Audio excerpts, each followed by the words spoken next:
My first thought when I saw the new 2019 iPad Air show up on Apple's website was, wow, that's basically a 2017 iPad Pro, but with fewer features, so I recommended that instead of the new Air.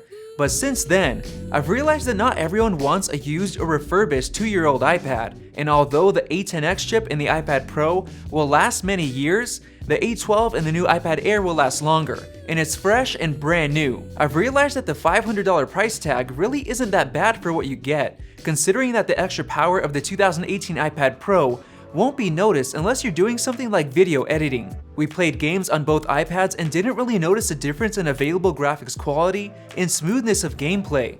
Both of them could easily play certain games at 60 frames per second and even PUBG at maxed out graphics. No issues at all on the iPad Air. The 2019 iPad mini packs the same A12 processor as the iPad Air, but for $100 cheaper, which is a great deal if you're okay with the smaller display. And in my review of the iPad mini, I called it the best tablet ever for gaming, even more so than the new iPad Pro, because of the lightweight and easy to hold form factor. The Mini and Air are basically identical iPads except for two things: the size and the fact that the Air gets a smart connector for use with Apple's high-quality smart keyboard. The Mini is so small that typing on a Bluetooth keyboard won't really be comfortable. Other than that, they're basically the same exact iPad. The displays are absolutely fantastic, and much better than the 2018 budget iPad's display. However, the smaller display of the Mini is definitely a drawback for certain things, so that's why it's worth it for some people to spend the extra $100 for the iPad Air. If you're into note-taking or drawing, the Mini's display is pretty limiting in that regard. I don't think people realize just how much smaller the display is compared to the iPad Air. The video content is much smaller, doing schoolwork or spreadsheets may be a bit more difficult, and you see less on the screen while browsing the web. So the 2019 iPad Air is a great choice for those who need a larger display but don't want to pay the extra cash for the new iPad Pro. The biggest problem is that iOS is currently very limiting, so you can't really use your iPad as a computer replacement, at least not yet.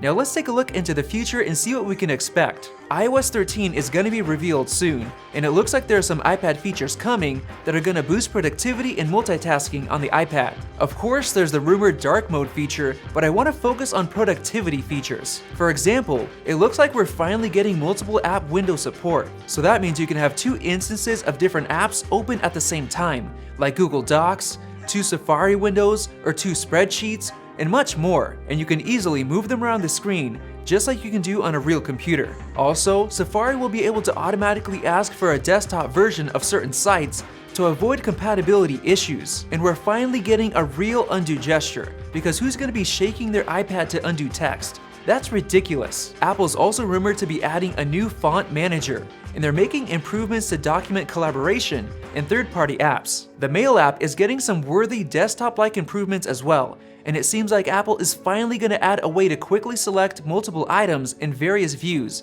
just like click and drag on macOS. As you can tell from these changes, Apple is really focusing on improving workflow and allowing people to actually replace their laptops much more easily. Now, if you're using these features and working with multiple windows, being limited to the iPad mini's display isn't going to be fun. That's why I think the Air is going to be the better choice for people who use it for studying, typing, business work, or multitasking. And we can look even further at iOS 14 and what features that'll be adding, and I'm sure the extra screen real estate will serve you better in the years to come. Now, if you don't do much of that, like let's say you do a lot of gaming and you like the portability of the iPad mini, then that's still a great choice for some people, especially since you save $100. And talking about the new iPad Pro, I still think it's overkill for almost everyone, even after iOS 13 and 14 are released. The A12 in the iPad Air is a very powerful chip, and it'll be more than good enough for most people for years to come. Now, what are some of the drawbacks of the 2019 iPad Air?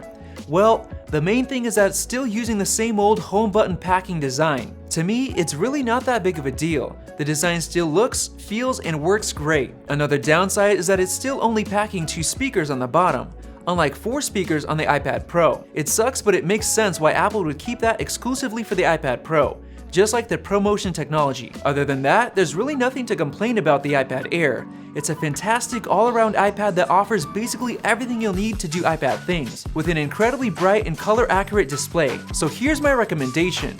If you don't care much for the iPad Pro's extra features and you want to do some drawing, note-taking, typing, or multitasking, I would definitely buy the new iPad Air over every other iPad in Apple's 2019 iPad lineup. Now, if your budget is limited, you can pick up the 2018 budget iPad for only around $250 to $280 brand new, but you'll have to compromise on things like display quality and a bit of performance. If you enjoyed this review, hit that button above to subscribe and check out some of those in-depth iPad comparison videos. Thanks for watching, and we'll see you in the next video.